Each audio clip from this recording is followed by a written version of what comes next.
Ang pulong sa Diyos na gayon, do not conform to the pattern of this world, but be transformed by the renewing of your mind. Then you will be able to test and approve what God's will is, His good, preaching, and perfect will. Ang atong tema mga isong na gayon, breakthrough. Minsan, kumbaga, unsay po ito pasabot. Di ba nani kanta? No? Kanta, breakthrough. Pero, word is lang natabitang.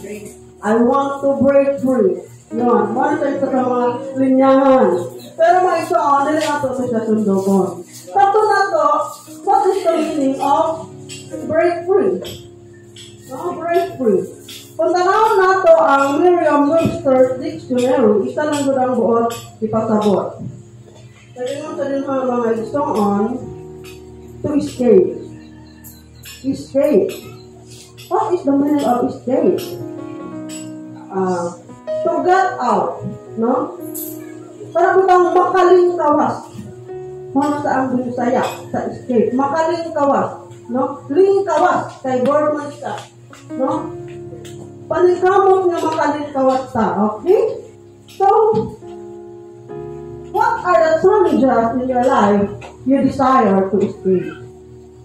Kung saan ang mga challenges, mga hamon ng buhay na gusto natin tayo ay makalaya. Kasi mga isaan. Iba-iba. Iba-iba tayo ng mga struggles every day. Iba-iba tayo ng struggles sa buhay. Pero usara ang atong tinguha niya na. Makalingkawas. Kalisdanan ba? Mga balatian ba? Mga frustration sa kinabuhi? Usara yun lang ato ang desire is to escape. Minsan gusto nating matulog na lang buong araw para maka-escape tayo sa katotohanan. Pag matulog, okay labot. Pwede man ka maka-escape sa imong kagutom, sa imong kaguol, sa imong kasuko, maka-escape ka kadiyot. Pero pag matali mo, naapat hapon. I would like to tell you, some humans are already a prisoner in their thoughts before being actually jailed. Muto o batana? Adunay mga tao o pipila sa mga katauhan na binilanggo sa ilang kaugalingong huna-huna. Usa pa sila nabalhog sa prisuhan. Tama ba na? Are you agree? Do you agree? Kaya batana? Ha? Okay, let's find out. Paano ba tayo maka-escape? No? We are a prisoner in our thoughts. Sa ato ang huna-huna pa lang, binilanggo na pa. Wa tayo kagawasan. So, aron kita mahimong gawas nun, we have to break free from our thoughts. Gawas. At our illustration. In order for us to see the beauty of the world. Tanawa ang langgam, ang agila. Malaya siyang lumilipad. Kaya wala man siya nakabutang sa hawla. Paano tayo maka-escape? Bad attitude is like a flat tire. You cannot go anywhere until it changes. Bad attitude. Ang dili maayo. Ang pagtabot na to sa attitude is pamatasan. But if we check the dictionary, attitude is a mental position. The feeling one has for oneself. Mawala ang state of the mind. Attitude is the state of the mind. A mental position. Kung unsa ang imong pagset sa imong huna-huna. The feeling one has for oneself. Kanang imong pagbati para sa imong kaugalingon. Feeling nimo luya ka? Luyagod ka. Feeling nimo isog ka? Isogod ka. So kung sa imong feeling para sa imong kaugalingon, that is your attitude. No? Bad attitude or negative attitude is like a flat tire. You cannot go anywhere until you change it. So if you want to escape, you have to check. You have to check. Bakit kaya nandito na lang ako palagi? Kaya ako na-experience na ko ang sakay ko o ligid nga nagbuto. That was nag-atong balot last month. From Sapo to Glan. Nagbuto nga mong ligid, gipanikamutan na mo nga makaabot o Glan, kaya kayo paman kayo. Walay shop. Sino makaabot man ka, pero ang 15 to 25 minutes nga biyahe, nahimong isa ka oras o tunga. So in reality sa life, kung dili na to i-change ang negative attitude na sa ato makaabot man sa atong padulngan, pero we are wasting time. Marami tayong namimiss na pwedeng mangyari sa buhay natin. Because we are in a bad shape. We are in a bad attitude. Next. No.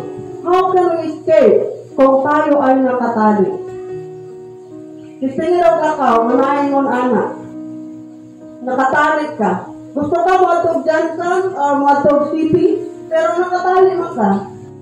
Paano yan? Makalakaw ka? And usually, it is our emotional baggage. Dala-dala natin yung mga emotions natin. Mga gibati. Emotional baggage. Ano kaya ang laman ng mga emotional baggage natin? What is inside our emotional baggage? Tagnaadaw. Kung tayo mga posibilidad na sulod atong maleta na to. Yan. So, bad memories, personal losses, errors in judgment, past mistakes. This is just to mention a few. No? Mga bad memories. Dala-dala pa rin natin yung mga bad memories natin. Dala-dala pa rin natin yung mga personal losses natin, mga past mistakes. Dala-dala pa rin natin. Meaning, we haven't forgiven ourselves.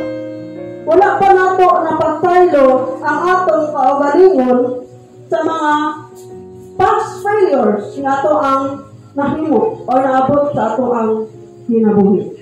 That is why we are still burdened.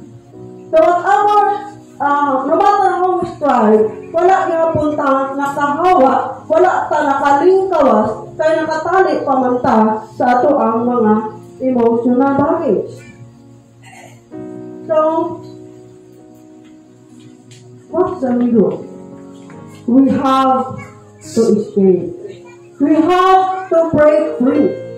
Kailangan natin makalaya sa talikala. Ikaw, Tagalog kayo, talikala.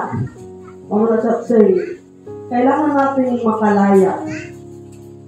So, paano? Matod sa pulong na atong ibasa, be transformed by the renewing of your mind. Kinahanglan mausap ta, mabag-o ta, una-una, dinha sa pagpausap, pagbag-o sa atong ang huna-huna. Yan ang huna-huna man ang puntirya. We will find out. Basahon sa nato usap ang ato ang passage, Romans 12:2. Do not be conformed to the pattern of this world. Ayaw ka mo pahiuyon sa pamatasan ng ining kalibutana. Or ayaw ka mo pahiuyon sa pamatasan ng ining kalibutana. Kung sa mali ay ang pamatasan sa ato ang kalibutan ron. Ang ato ang kalibutan karon, dali-dali na lang ang makilabot sa dili ato mga stealing, robbery, dali na lang ang pagpatay. No, kung natin kalabot, pakya. Parang ana ba? Ana ang pamatasan. But The word of God says, do not conform to the pattern of this world. Ayaw pangiuyon sa pamatasan ng inyong kalibutan. Inoon, but be transformed by the renewing of your mind. Ipabag-o ang ato ang huna-huna. And we will be able to test and approve what God's will is. Atong masabtan kung unsa ang kabubuton sa Dios. O dili lang kabubuton sa Dios, dili lang basta kabubuton, dili lang good, pleasing, and perfect will. Maayo o hingpit na kabubuton. So why? Bakit kailangan nating ayusin, baguhin yung ating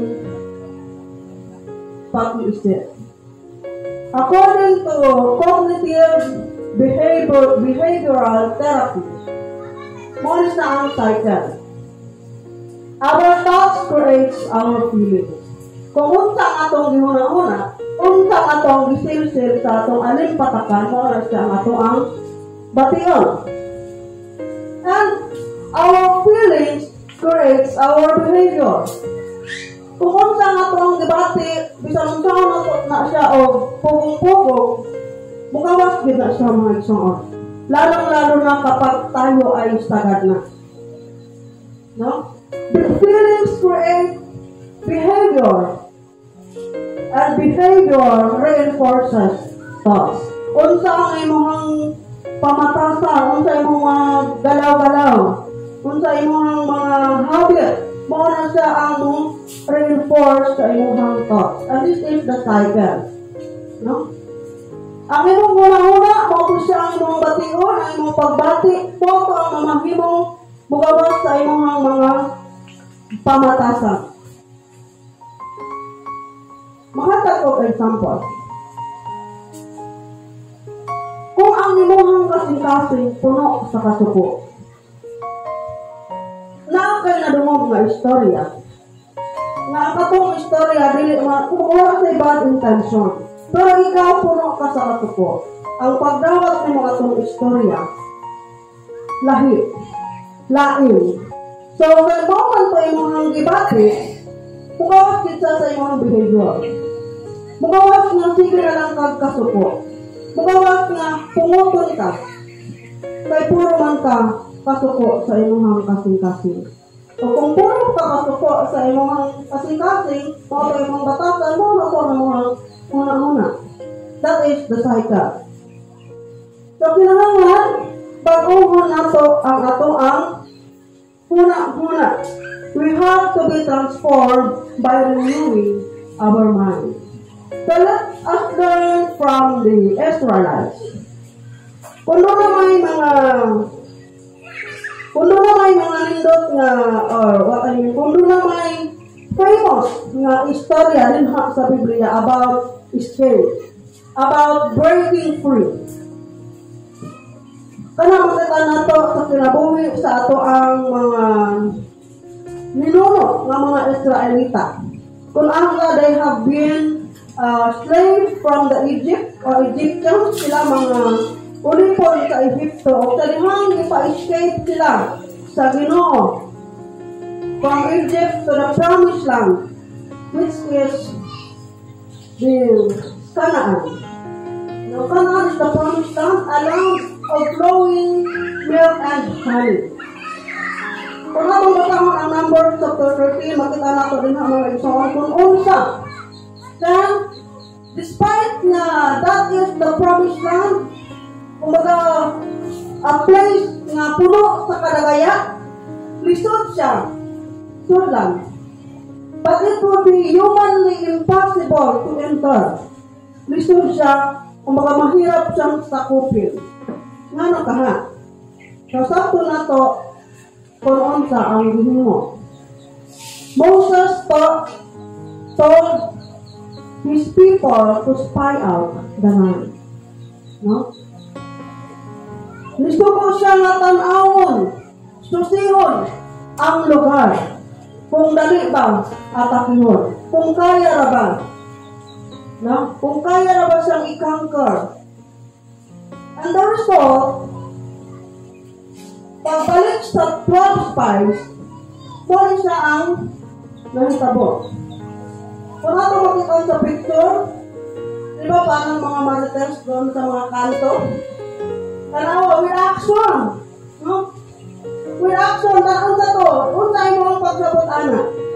Ang kanyang pagbalik niya, nag-istorya siya. Unsay mo ang pagsabot, anak sa iya. Listor kayo to siya. Kung listor kayo ng mga tao sa atong lugar kay dagko kayo mga tao dito. Tanawa yung action. No? Dagko kayo mga tao dito. Ang kanyang pinagpamana. Bakit hindi mo man data nilang pamanaw? Kay sama na sa mga apang-apang sa ilang pananaw. Pero ang dua, this is Caleb and Joshua. Nakawa ang kailangan idala. Unsang ilang panglandong. Dili, tanawan ko nga mong dala. Nakanalami ang umas. Because they see na nindot kaayo ang lugar. Lamig kaayo ang lugar na gusto kong magbuhit o mga mananabrinhin. Nindot kaayo kay flowing ang tubig.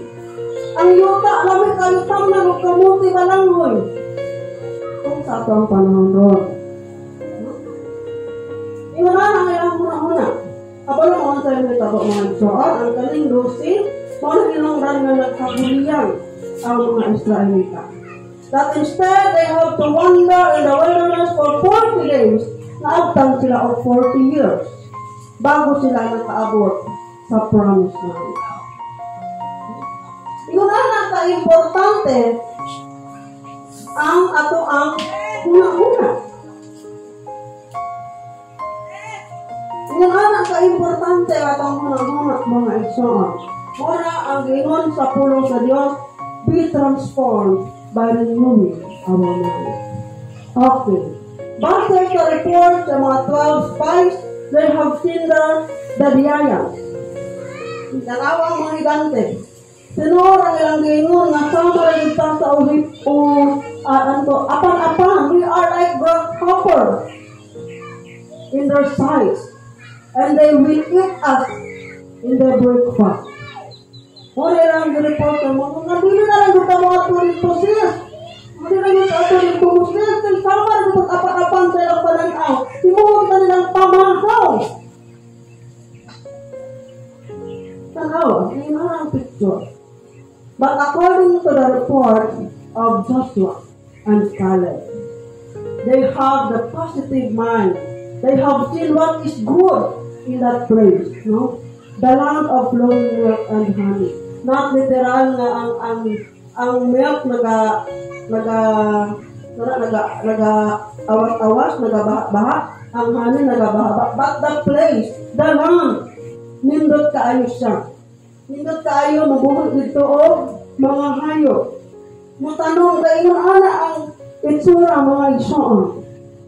Diba? Kapag malapit sa tubig, patag, nindot kayo siya umuong uman. Kaya uman na siya ang mga sinaunang panginabuhan kanina to agriculture. No crops of agriculture. Buhay kagbaka, klase-klase nga mananap, pwede git siya mabuhi. So this is what God's promised to the Israelites. Na wala nakita sa kadaghanan. And nanuman nga gitugutan sa Ginoo ngayon ato. Bakit kaya? Kung nanuman nga gi-promise man sa Ginoo sa ilaha, but it was humanly hard to enter. Humanly difficult. Kung katao lang ba, lisod kayo siya nga tudlan, lisod kayo siya i-conquer. Bakit? Because God wants us to step out from our comfort zone. That is the call to step out. Diba? Kung atong basahon ang New Testament, makita natin din ang istorya ni Pedro o ni Jesus. Kung ang sagit-challenge ni Jesus ni Peter na mga musugat sa iyahan, agyo sa tubig. So we are challenged to get out, to step out from our comfort zone.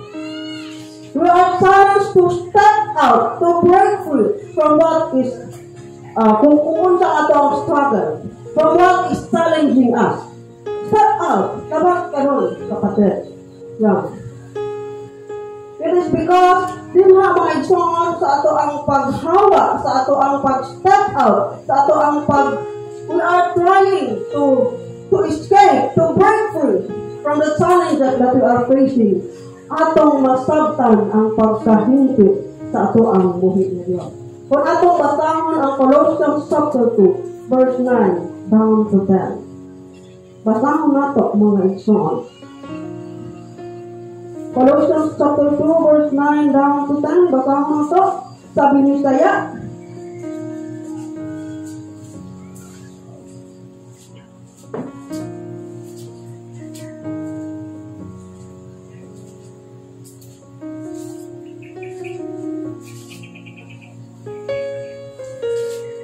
Colossians chapter 2, verse 9 down to 10, kay ang tibuok nga pagka-Diyos ana akang Kristo sa iyang pagkatawhanon o gihatagan kamog hingpit nga kinabuhi diha sa inyong pagkahiusa kaniya. Labaw siya sa tanang espirituhanong pangulo o autoridad. No? Kaya ang pagka-Diyos ni Kristo, ang pagkatibuok, ang pagkahingpit sa Diyos, ana akang Kristo sa iyang pagkatawhanon. O gihatagan kamog hingpit nga kinabuhi dinha sa inyong pagkahiusa kaniya. So the fullness of God is manifested dinha kang Kristo. That is why si Jesus nahimo siyang tao. Aron mga igsoon, bation usab niya kung unsa ang bation sa usa ka tawo, at the same time doon siya empathy. Bation niya ba kung gigutom ka, makutman po siya kasi naging tao siya. Kung masakitan ka, bation po niya, masaktan yun ka niya kaya naging tao siya. Therefore, mas makompleto ang iyang pag-rescue sa imuha sa panahon na magasampit ka niya kung ikaw o kita mag-aatubang o mga challenges sa atong kinabuhi. And the verse na naging siya o gihatagan sa maghingpit ng kinabuhi diha sa inyong pagkahiusa kaniya. When we are united with God, we will have the fullness of His life. Para in every struggles we have, alam mong kasangga mo ang Diyos. Tama, mag-igsoon din ha, kaganina sa ato ang Sunday School. Remember God's past answer to prayer. Parang, mahal naman ang mga rescue na ko sa Ginoo. Sa mga niagin akong problema, wala'y rason na dili ko na rescuehan karon. Iwanan ko sa Ginoo, ipalingkawat ko sa Ginoo sa mga previous problems. Sa mga kinabuhi sa mga Israelita, mga igsoon. Di tabangan sila sa Ginoo nga makalabang, makalatas sa Red Sea. At the same time, sa River of Jordan, in the wilderness, mga igsoon sa kabingawan, isuplayan sila mga kinahanglan, mga pagkaon, tubig. O doon na ang sila sa promised land. O dito noon, nagkabulian. Because they are doubting. They are consumed by the negativity of their minds. Nagiging negative sila o malimtan na nila how God is working in their lives in the previous times. Kaya nga mga isang challenge. Mamahimong hingpit ang atong kinabuhi, pinaagi sa atong pag-iusa ng Kristo. In every battle that we are facing, it's not us. Sama sa gingon sa kanta na, I am not my own. Kaling kalisod na ako ang isang ubang karon, dili na ako ang problema. Kung dili lang ako, alam kong kasama ko ang Diyos. Kaling kalisod na ako ang isang ubang karon, kaling mga problema, kaling mga pagtulay, balatian, alam kong this is God's platform of preparing me in order for me na makaabot sa iyang gisaad kanako. That is an example of positivity, mga igsoon. Kailangan nating mag-step out in order for us to experience the fullness of God. Para batang wala man kayo kasiguraduhan, but you are trying to get out from your situation, knowing God is with you. In order for you to experience, in order for us to experience the fullness of Christ. Na kumusta, mga igsoon? Dahil bawat each of us, we have different challenges sa kinabuhi. Get natin yung mindset. When I am facing the giants, ano ba ang naiisip ko? When I am facing the problems of this life, kung saan akong still sa akong huna-huna, musurrender na lang ba ko? Dari na lang bagod ko kutob, dari na lang ko taman, kaya digyo. Diba? Tanta mo ba ng mga itoon? No? Dari na lang bagod ko kutob. Okay. In order for us to escape, to break free, unang-una, we have to learn from the life of the Israelites.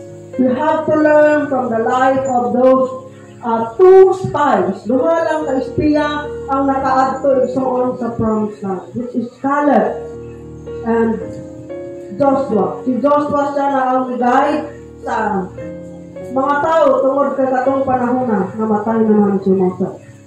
So supposed to be, ang kanang promise na lang, i-promise pa na kang Abraham. So, in order for us to come to God's promise, to experience God's fullness, we have to face the giants. What are these giants? Not literal na mga higante, mga igsoon, mga kapre, kaya mga higante sa itong panahon doon, but the giant problems, challenges, mga problema nga mabot sa atong kinabuhi, you have to face it. Labanan mo. Ano ba itong kinaimarusahay? Sa kadaghan sa problema nga akong giatubang, nitalikod na lang ko. Pero kung imo nang siyang i-internalize, wrong, mga kapatid. Yes, naakay comfort temporarily. Makalingkawas ka, kaliyot lang. Pero talikod naman ka, pero pag atubang mo na paghihapon, andyan pa rin. So, in order for you to get out, to escape, in order for us to escape, you have to face it. Atubangan. Atubangan na to ang atong mga problema. Harapin natin knowing that God is with us. Huwag mong harapin na ikaw lang kasi magiging mayabang ka. Huwag natin harapin na tayo lang kasi nagiging mayabang tayo sa harap ng Diyos. But face it with faith. Face the giants in life. Minsan ang tunay na laban wala sa suntok at sipa, mga kapatid. Ang tinuod na laban wala man sa suntok o sa sipa, wala man sa karate. Asa man di ay naa sa inyong tuhod. Yung sa paano bang nakatuhod ang tunay na laban? You have to lead it to God in prayer. Yun ang tunay na laban. Ang imuha ng puhunan, ang imuhang luha o sipon. Let God be God in your life. That is how we are facing the giants in our life. Ikaduha, in order for us na doon naging kusog na mo step out sa ito ang mga problems. Focus on God's promise. Nagsama sa mga Israelites, gisaad yun na sa Ginoo sa ilahan. Gisaad yun na sa Ginoo na I will bring you to the promised land. Dadalhin ko kayo sa yuta nga saad kung asa ang tanan ng imong madagayaon. So, tingnan mo yung promise ni Lord. Kung naman ang promise ni Lord na imong gikutan sa imong kinabuhi. Bisan dato lang, I will not leave you. I will go with you. Be still. For I am your God. I will go with you. I will be with you. Kaya lang ako ang Ginoo, magauban ako kanimo. That's promise. As promise ako ang kinabuhi my life for Psalm 23. Anong tibuok versikulo? Nagsugod na siya, the Lord is my shepherd, I will not fear. Ang Ginoo ang akong magbalantay, dili ako mahadlaw. Ang ubang translation, ang Ginoo akong magbalantay, walay makulang kanako. Diba? So kung unsang ato ang we have to focus on God's promise. Kapag kanunang imong marungog, karoon na itong marungog, mawala na gitugod sa Ginoo kung dili na ito kaya. Normal mga isongon na we have to bend. Anong mubawag ka usahay ba? Normal lang na kahit tamang mantas. Pero, ito ay balik ang iyong likod. Anak. Balik sa saad sa Ginoo. Pakilang mo likod, ikabot, ito ay balik. Anak. Then, have the courage to move out. Hindi ka makakalaya, kapatid, kung hindi mo harapin. Kung wala kang napanghawakang promise ng Lord. Have the courage to move out. Tikang. Tikang mga isong. Tikang lang yun. Kaya palagayaman ka sa Ginoo. You have to be brave to face. You have to be brave na kailangan makaalis ako dito. Kung nakatali pa man ka, putla ang tali sama sa itong previous illustration. Have the courage to move out. And last but not the least, entrust it to the Lord. Lagi mong isipin na hindi ko ito laban. This is not my battle anymore. I have surrendered it to God. Dili na niya ako, Lord, hindi mo na rin. Hindi mo na rin, Lord, dili na ako rin mawiwan. Kaya bukas na kayo. Kapoy na ko. Para na ka na, Lord. Ano ba? Ano? So I would like to add what you say today on. The true freedom to be free from the true freedom is to be free from the desire to be free from anything. Ang na to? Ang matuod na kagawasan, mao nga gawas nun kita sa pagtinunga, nga gawas nun kita sa mga butang. Nakapta na to? Para sa tang Christian, no? The true freedom is to be free from the desire to be free from anything. Ang tinuod nga kagawasan kanang gawas nun ka sa pagtinghunga nga mahimong kang gawas nun sa mga butang. Sa kung sa imong estado karon, sa ato ang estado karon, you are still desiring. Baka nagatinguha gihapon ta nga mahimong tang gawas nun aning ato ang problema, aning ato ang gibati. Dili pa gyud ay ta gawas nun. Dili pa gyud ay ta gawas nun. Bisag unsa na tugtuad-tuad og ampo mga igsoon, we are still holding on it and we are still desiring to be free from it.